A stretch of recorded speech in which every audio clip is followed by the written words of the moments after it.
कहानी का शीर्षक है ब्राह्मण का बेटा। राजा विक्रमादित्य बेताल को छोड़ने वाले नहीं थे। उन्हें हर हाल में साधु को दिया गया अपना वचन निभाना था। वे बड़ी तेजी से पीपल के पेड़ के पास पहुँचे। बेताल अभी पेड़ तक नहीं आया था। उन्होंने उसे अपने कंधे पर रखा और राज्य की ओर चल दिए। बेताल बोला कि राजा को अब जल्दी सफलता मिल जाएगी, क्योंकि इस बार राजा उसकी लाश बनकर लटकने से पहले उसे दोबारा साथ ले आए थे। रास्ते में बेताल राजा विक्रमादित्य को एक दूसरी कहानी सुनाने लगा। बैकुंठपुर में नंदहासन नामक एक ब्राह्मण रहता था। वह बहुत दुखी था क्योंकि उसके यहाँ कोई संतान नहीं थी। एक दिन उसने अपने आप से कहा, भगवान जाने मेरे हाथों कौन सा पाप हो गया जिससे मैं आज तक पिता नहीं बन सका। जल्द ही भगवान ने ब्राह्मण की सुन ली और उसके घर में एक बेटे का जन्म हुआ। ऐसे में नंदहासन की खुशी का ठिकाना नहीं रहा। इसके लिए उसने भगवान को लाख लाख धन्यवाद दिया। नंदहासन ने उस बालक का नाम विशाल दत्त रखा। समय बीतने के साथ विशाल बड़ा हो गया। उसे बहुत अच्छी शिक्षा प्रदान की गई। 14 साल की आयु में ही विशाल को सारे वेद और उपनिषद अच्छी तरह याद थे। सब कुछ अच्छी तरह चल रहा था कि अचानक विशाल बहुत बीमार पड़ गया। लेकिन कोई भी वैद्य या हकीम उसका उपचार नहीं कर सका और उसने दम तोड़ दिया। नंदहासन अपने बेटे की मौत से पागल सा हो गया। वो उसकी लाश से लिपट कर रोने लगा। वो वहाँ से उठना ही नहीं चाहता था। अंततः उसका अंतिम संस्कार किया गया। नंदहासन ने उसको अपने कंधों पर रखा तथा अन्य लोगों के साथ चल दिया। शमशान घाट के बाहर एक साधु ध्यान में बैठा था। वह लोगों की आवाज़ें सुनकर उस ओर देखने लगा। साधु ने देखा कि एक युवक को वहाँ लाया गया है। वह उस युवक के पास गया। तभी उसके मन में आया कि क्यों ना इस युवक के बेजान शरीर में जान डाल दी जाए। यह विचार आते ही साधु पहले बुरी तरह रोया और फिर जोर जोर से हंसने लगा। उसके बाद उसने अपना शरीर त्याग दिया। वो विशाल के अंदर प्रवेश कर गया। ऐसे में साधु का शरीर निर्जीव हो गया और विशाल जिंदा हो गया। सभी लोग विशाल को जीवित देखकर हैरान हो गए। उनकी खुशी का ठिकाना नहीं रहा। लेकिन ये कोई नहीं जानता था कि अब विशाल के शरीर में उसकी नहीं बल्कि एक साधु की आत्मा थी। साधु ने अपने बुढ़ापे वाला शरीर त्याग कर एक नया शरीर प्राप्त कर लिया और विशाल के परिवार को उनका बेटा वापस मिल गया। ये कहानी सुनाकर बेताल ने कहा, बता राजा विक्रम, वो साधु पहले बहुत रोया और फिर हंसने लगा। ऐसा क्यों? अगर तूने मेरे प्रश्न का उत्तर नहीं दिया तो मैं तेरे सिर के टुकड़े टुकड़े कर दूंगा। राजा विक्रमादित्य ने जवाब दिया, बेताल, वो साधु इसलिए रोया क्योंकि उसे अपने शरीर का त्याग करना था और इसलिए हंसा क्योंकि अब उसे एक जवान देह मिलने वाली थी। राजा विक्रमादित्य का सटीक उत्तर सुनकर बेताल संतुष्ट हो गया। वह बोला, राजा विक्रम, तूने बिल्कुल सही उत्तर दिया। तू सचमुच एक न्यायप्रिय और बुद्धिमान राजा है। लेकिन तू बोला इसलिए मैं वापस चला। यह कहकर बेताल पुनः पीपल के पेड़ की ओर उड़ने लगा। राजा फिर उसके पीछे चल दिया ताकि वह उसे लाकर अपना वचन पूरा कर सके। राजा विक्रमादित्य एक साहसी और बलशाली राजा थे।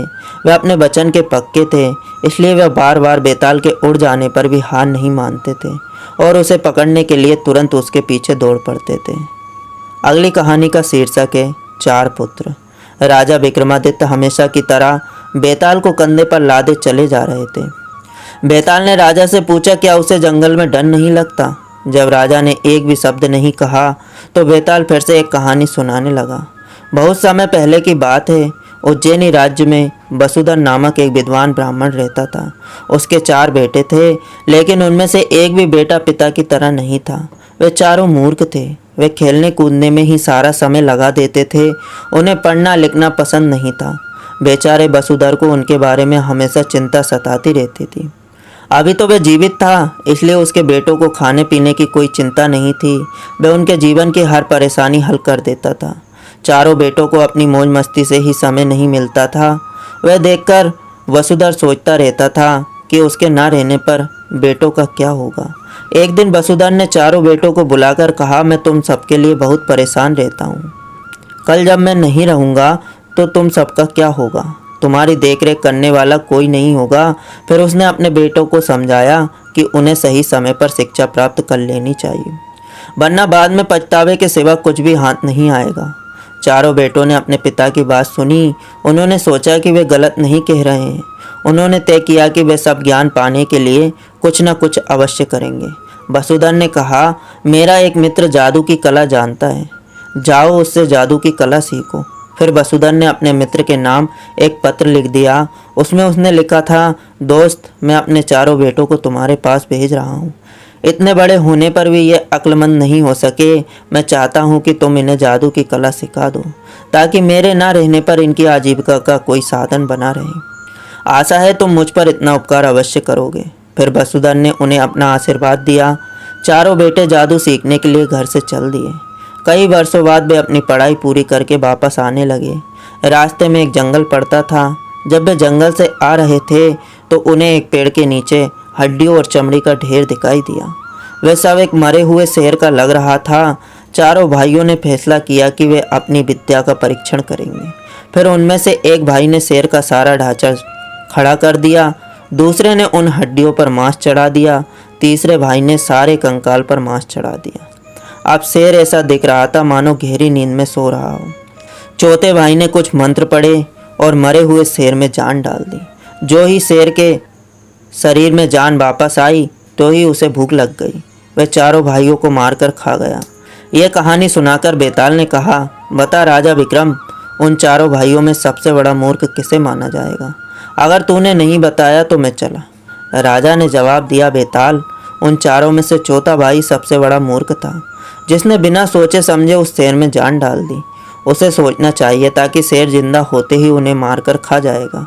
राजा के उत्तर से बेताल संतुष्ट हो गया और बोला, विक्रम, तूने एकदम सही उत्तर दिया, लेकिन तू बोला इसलिए मैं वापस चला। फिर बेताल राजा के कंधे से उड़कर पीपल के पेड़ की ओर चल दिया। साहसी बीरबल। राजा विक्रमादित्य बहुत सावधानी से पीपल के पेड़ के पास पहुँचे। लाश पहले की तरह उल्टी लटकी हुई थी। उन्होंने लाश को पेड़ से नीचे उतारा, उसे अपने कंधों पर रखा और अपने राज्य की ओर चल पड़े। रास्ते में बेताल उन्हें एक अन्य कहानी सुनाने लगा। वर्धमान राज्य में रूपसेन नामक एक राजा शासन करता था। उसका एक बहादुर और वफादार सेनापति था राजेश्वर। राजा रूपसेन हर काम में राजेश्वर की सलाह लेता था। राजेश्वर भी हमेशा राजा को अच्छी सलाह देकर अपना फर्ज निभाया करता था। उसके कारण ही राज्य बहुत अच्छी तरह चल रहा था। राज्य की प्रजा भी बहुत सुखी और संपन्न थी। राजा के दरबार में विद्वानों की संख्या पहले से अधिक हो गई थी। एक दिन राजेश्वर के पास बीरबल नामक एक आदमी आया। वो अपने लिए कोई काम चाहता था। उसने कहा कि वो अस्त्र शस्त्र चलाने की कला में बहुत माहिर है। उसने राजेश्वर को अपना हुनर भी दिखाया। राजेश्वर उससे बहुत प्रभावित हुआ। वो बीरबल को अपने साथ लेकर राजा के महल में गया। राजेश्वर ने राजा को बीरबल के बारे में बताया। राजा ने बीरबल से पूछा, तुम रोजाना कितना मेहनताना लोगे? बीरबल ने कहा कि वो रोजाना सोने के 100 सिक्के लेगा। यह सुनकर राजा रूपसेन को बहुत हैरानी हुई, लेकिन उसने हामी भर ली। अगले ही दिन बीरबल काम पर आ गया। वह पूरी रात राजा की रखवाली करता था। वह राजा के खाते पीते और सोते समय भी उन पर पूरी नज़र रखता था। अपना काम पूरा होने पर वो 100 सिक्के लेकर चला जाता था। एक दिन राजा रूपसेन ने अपने गुप्तचर से कहा, तुम बीरबल का पीछा करके ये मालूम करो कि वह सोने के 100 सिक्कों का क्या करता है। राजा को यकीन था कि बीरबल की इस मांग के पीछे कोई ना कोई राज जरूर होगा। वैसे तो बीरबल स्वभाव से लालची नहीं लगता था, मगर लालची इंसान ही इतने पैसे मांग सकता था। उसने इतना मेहनताना मांगा था तो वह उससे कोई खास काम अवश्य करता होगा। कई दिनों तक राजा के मन में उथल पुथल मची रही। एक सप्ताह बाद गुप्तचर ने आकर बताया, महाराज, मैंने बीरबल का पीछा किया तो पता चला कि वह उन सिक्कों में से 25 सिक्के लोगों में बांट देता है। उसके बाद 25 सिक्के मंदिर में दान करता है और फिर पंडितों को 25 सिक्के दे देता है। बाकी बचे 25 सिक्कों में से 10 सिक्के कोड़ियों तथा अनाथों को देता है और अपने परिवार के लिए केवल 5 सिक्के ले जाता है। यह सुनकर राजा रूपसेन को बहुत अच्छा लगा। वो मन ही मन बोला, वाकई बीरबल तो बहुत अच्छा और नेक दिल इंसान है। मैंने अपने जीवन में ऐसा आदमी कभी नहीं देखा जो समाज में सभी लोगों की भलाई के लिए अपना योगदान देता हो। अगर कोई दूसरा आदमी होता तो वह सारा धन अपने पास एकत्र करता। एक रात राजा रूपसेन को पास के शमशान घाट से रोने की आवाज़ सुनाई दी। उसने बीरबल से कहा कि वे पता लगाकर आए कि कौन रो रहा है। जब बीरबल मालूम करने चला गया तो राजा उसका पीछा करने लगा। बीरबल शमशान घाट पहुंचा। वहां एक औरत बेटी रो रही थी। बीरबल ने उस औरत से रोने का कारण पूछा तो वह बोली, मैं इस राज्य की भाग्य लक्ष्मी हूँ। शनि मुझे मेरे स्थान से हटा रहा है। वह राजा को नष्ट करना चाहता है। यही कारण है कि मैं रो रही हूँ। यह सुनकर बीरबल दुखी हो गया। उसने पूछा, क्या किसी उपाय से राजा और राज्य को इस विपदा से हम नहीं बचा सकते? तब भाग्यलक्ष्मी ने कहा, अगर कोई व्यक्ति महाकाली के मंदिर में शनि देवता को अपने बेटे की बलि चढ़ा दे तो इस राज्य की रक्षा हो सकती है। यह कहकर वह औरत ओझल हो गई। बीरबल वहीं खड़ा रहा। कुछ देर सोचने के बाद वह अपने घर की ओर भागा। बीरबल एक साहसी, ईमानदार और कर्तव्यनिष्ठ योद्धा था। वह राजा रूपसेन और उनके राज्य के प्रति अत्यंत वफादार था। वह किसी भी प्रकार अपने राज्य का कल्याण करना चाहता था। अतः उसने सोचा कि उसे किसी भी दशा में अपने राज्य की रक्षा करनी चाहिए। भले ही ऐसा करने के लिए उसे अपने प्रिय पुत्र की बलि ही क्यों न देनी पड़े, वह अपने राज्य और राजा की रक्षा के लिए कुछ भी करने को तैयार था। लेकिन बीरबल यह नहीं जानता था कि राजा उसका पीछा कर रहा था। उसने सारी बात सुन ली थी। बीरबल ने घर जाकर अपनी पत्नी को सब कुछ बता दिया। फिर उसने अपने बच्चे को उठाया, सारी बात बताई। उनका बेटा महाकाली के आगे बलि होने के लिए तैयार हो गया। यह देखकर राजा हैरान हो गया कि उसका सेवक उसके और राज्य के कल्याण के लिए अपने पूरे परिवार के साथ महाकाली मंदिर जा रहा था ताकि अपने बेटे की बलि चढ़ा सके। पूरा परिवार महाकाली के मंदिर में पहुंच गया। बीरबल राजा की सलामती के लिए अपने बेटे की बलि चढ़ाने को तैयार था। मंदिर में बीरबल ने पहले देवी के आगे हाथ जोड़कर राजा की सलामती के लिए प्रार्थना की। इसके बाद उसने अपने बेटे की बलि चढ़ा दी। जब बहन ने भाई को मरता देखा तो उसने सोचा कि वह भी अपनी जान ले लेगी। फिर उसने तलवार उठाकर अपना सिर धड़ से अलग कर दिया। बीरबल की पत्नी वहीं बेहोश होकर गिर पड़ी और फिर नहीं उठी। वह अपनी आंखों के आगे अपने बच्चे की मौत का सदमा सहन नहीं कर सकी। बीरबल ने सोचा कि वह अपने परिवार के बिना कैसे जिएगा, अतः उसने भी अपनी जान ले ली। इस तरह देखते ही देखते एक पूरा परिवार राजा और राज्य के कल्याण के लिए बलि चढ़ गया। यह देखकर राजा रूपसेन डर गया। उसने सोचा कि अब उसे भी जिंदा रहने का हक नहीं रहा। जब वह स्वयं को मारने वाला था तो देवी प्रकट हुई और उसे ऐसा करने से रोका। देवी ने उससे कोई वर मांगने को कहा। राजा ने कहा, बीरबल अपने परिवार सहित जीवित हो जाए। देवी ने उन सब पर जल छिड़का और वे जीवित हो गए। बीरबल, उसकी पत्नी और बच्चे ये देखकर हैरान थे कि वे कैसे जीवित हो गए। उन्होंने तो अपने प्राण ले लिए थे। तभी राजा सामने आ गया। उसे देखकर बीरबल सकपका गया। राजा ने बीरबल को गले से लगा लिया और बताया कि उसने सब कुछ देखा और सुना था।